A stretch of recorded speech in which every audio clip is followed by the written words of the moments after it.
Buat apa tu? Hari ni cikgu nak kongsi sesuatu. Jom masuk kelas cikgu.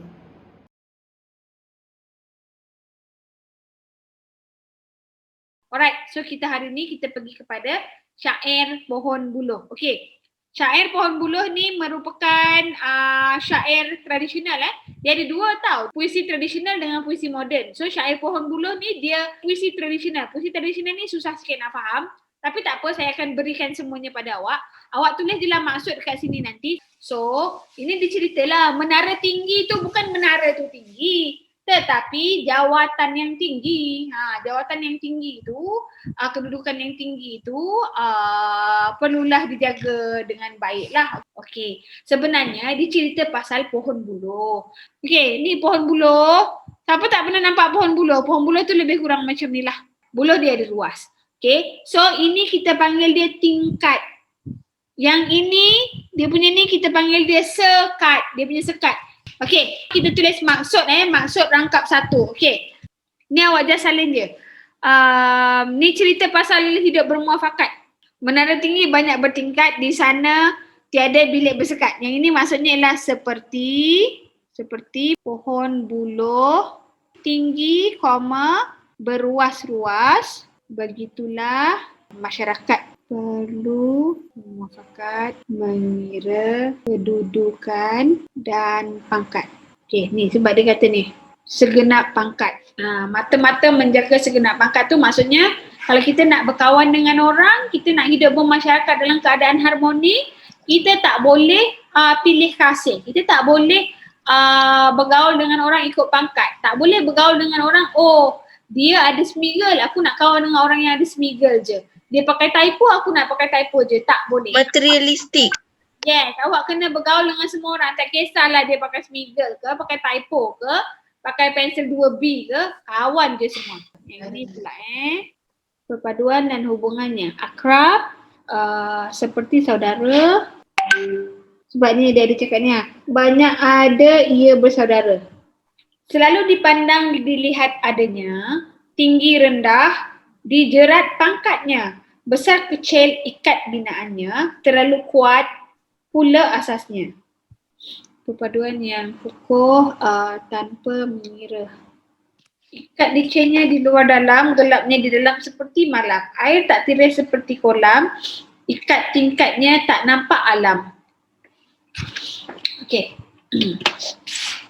Tulis dulu. Okey, tema. Tema ni maksudnya apa yang dia nak sampaikan kepada kamu. Dalam setiap rangkap tadi kan, dia ada je cakap pasal perpaduan, dia ada cakap pasal banyak lah. Lepas tu dia cakap pasal bersatu padu. Agak-agaknya lah apa temanya? Pohon buluh. Pohon buluh. Pohon buluh tu jadi apa? Dia jadi lambang perpaduan. Tema keistimewaan pohon buluh yang menggambarkan kepentingan hidup bersatu padu. So ini dia punya tema. Temanya ialah keistimewaan pohon buluh yang menggambarkan kepentingan hidup bersatu padu. Kalau awak tengok buluh tak ada sebatang je. Buluh memang dia ada berbatang-batang dan dalam setiap batang tu mesti kena ada ruas. Okay? So ini tema dia. Right. So yang kedua, dah salin dah? Sebab saya nak terus pergi pada persoalan nilai, persoalan dan pengajaran. Saya akan buat 3 notes dalam satu benda je. So awak ambil lah tu, lukislah awak punya garisan tu. So yang nilai yang pertama kita nampak ialah nilai apa? Nilai perpaduan. Betul lah tu. Tapi perpaduan tu kita tak kategori sebagai nilai. Kalau nilai ni kita pilih dia ialah nilai muafakat ataupun bersatu padu. Okey, persoalannya ialah persoalan tentang hidup bersatu padu dalam apa? Dalam kalangan masyarakat. So pengajaran, apa pengajaran yang awak dapat dari sini? Kita hendaklah sentiasa hidup bersatu padu demi melahirkan masyarakat yang harmoni. Okey, contohnya, kalau dekat dalam dia punya tu adalah contohnya ialah setiap orang perlu mempunyai sikap saling bersatu padu dalam kehidupan. Okey, selain bersatu padu, awak nampak apa? Okay, tadi dia kata apa Jod? Kalau kita bekerjasama, kita mudah nak dapat kejayaan kan? So tadi tu bersatu padu. So yang keduanya awak kata nilainya ialah nilai kerjasama.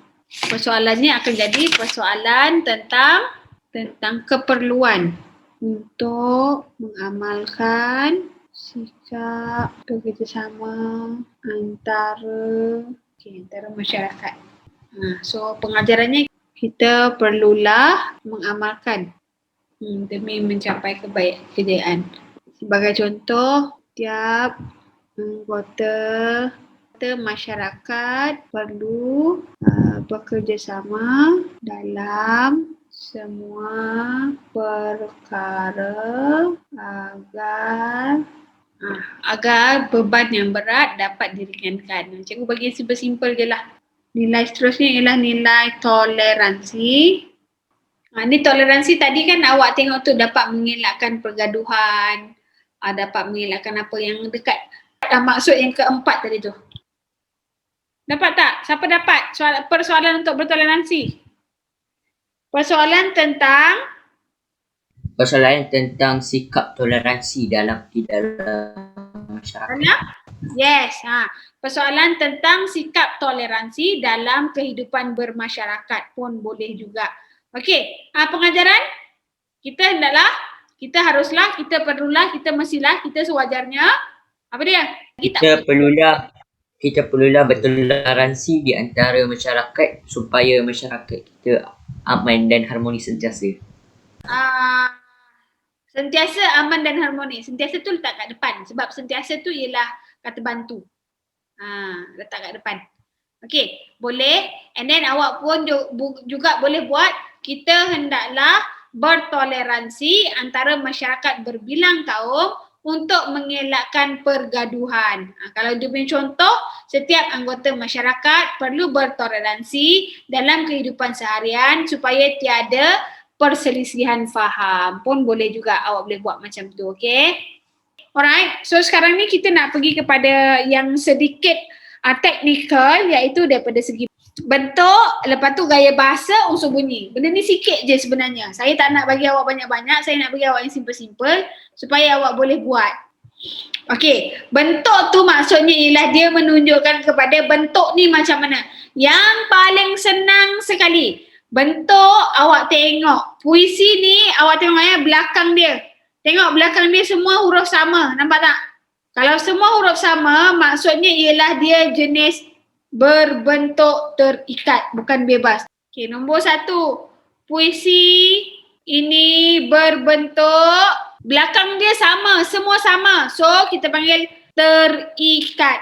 Kalau kat belakang ni T, belakang ni M, belakang ni G, belakang ni A, tu berbentuk bebas. Okey? Tapi sebab belakang ni semua sama, kita panggil puisi ini berbentuk terikat. Nombor 2. Tengok pula ada berapa rangkap? Terdiri daripada berapa rangkap? 4. 1, 2, 3, 4. Pergi pula baris. Terdiri daripada 4 baris dalam satu rangkap. Kalau cikgu, macam mana kalau dia ada 3, lepas tu dia ada 6, lepas tu dia ada 4, lepas tu dia ada 7. So, awak akan kira terdiri daripada 3 hingga 7 baris dalam satu rangkap. Okey, nombor 4 ialah bilangan perkataan. Awak cuba tengok dekat dalam satu baris tu, berapa perkataan paling pendek, berapa perkataan paling panjang. Cikgu nampak paling pendek ialah 4, paling panjang ialah berapa? 5. Ada 6. Mempunyai 4 hingga 6 patah perkataan dalam satu baris. Yang kelima, rima akhir. Rima akhir tu maksudnya huruf belakang. Awak tengok ni, T. Ini kita panggil akhir dia ialah A.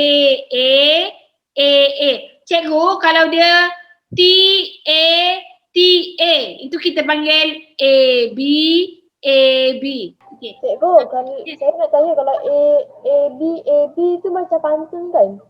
Betul, macam pantun. Okay, contohlah kalau kat belakang dia ni hurufnya ini A kan? A, belakang ni G, N, A. So dia akan jadi A, B, C, A. Sebab A sama dengan A kat belakang tu. So yang ini ialah rima akhir A, A. Macam tu. Itu je. Okay, lepas tu kita buat pula gaya bahasa. Gaya bahasa ni ada orang sangat takut, tapi pada saya senang sangat-sangat. Okey. Yang pertama, cari paling senang. Okey. Kata ganda. Guna ini dulu. Panji. Mata. Cara nak tulis dia senang aja. Ambil perkataan tu, kata ganda Mata menjaga segenap pangkat. Dalam kurungan rangkap 1 baris 4. Lepas tu, gariskan perkataan mata-mata ni. Yang kedua, awak cari simili. Simili ni maksudnya ada perkataan bak bagai umpama seperti laksana. Ni betul perkataannya? Seperti malam. Nampak? Gelapnya di dalam seperti nampak. malam. Cara nak tulis sama juga. Contoh, tulis dia rangkap 4 baris 2. Okey, yang ketiga, sinkop. Sinkop ni kalau aku jadi ku, kalau kamu jadi mu, kalau dia jadi ia, kalau tidak jadi tak. Cuba cari. Banyak ada ia bersamudera. Betul. Ikat tingkatnya tak nampak alam. Kataan tak tu. Yang ini dua-dua ni ialah sinkop. Yang keempat, imejan ataupun orang panggil dia unsur alam pun boleh juga. Saya suka perkataan imejan. Imejan ni maksudnya perkataan yang menunjukkan alam. Perkataan yang menunjukkan contohlah burung, sungai. So kalau dekat dalam sini dia ada buluh. Oh ni kolam. Awak nak guna perkataan malam ni pun boleh juga. Sama je, imejan. Okey. Yang terakhir ialah unsur bunyi. Okey, unsur bunyi ada 2 je dalam bahasa Melayu. Okey. Yang pertama, asonansi. Asonansi bunyi macam konsonan tapi yang berulang huruf vokal dalam satu baris. Awak tak payah susah-susah. Awak cari je lah huruf vokal A. Tengok ni. Ambil je mana-mana syaratnya mesti lebih daripada 2. Menara A. Kan dah banyak dah tu. Ambil je semua ayat tu, gariskan kat bawah dia. Cikgu, tak best lah cikgu, saya nak ambil huruf I. Boleh, awak ambil dah huruf I. Ni ada I banyak ni. Minimum mesti 2. Yang kedua, aliterasi. Kalau asonan ulang huruf vokal, aliterasi ulang huruf konsonan. Carilah huruf konsonan. Cikgu, saya nak ambil huruf N. Boleh. Ni N. Okey? Okey ke semua? Yang ini very technical. Macam cikgu cakap tadi lah. Yang this one is very technical. Macam mana? Cikgu harap anda belajar sesuatu. Jangan lupa like dan subscribe. Bye.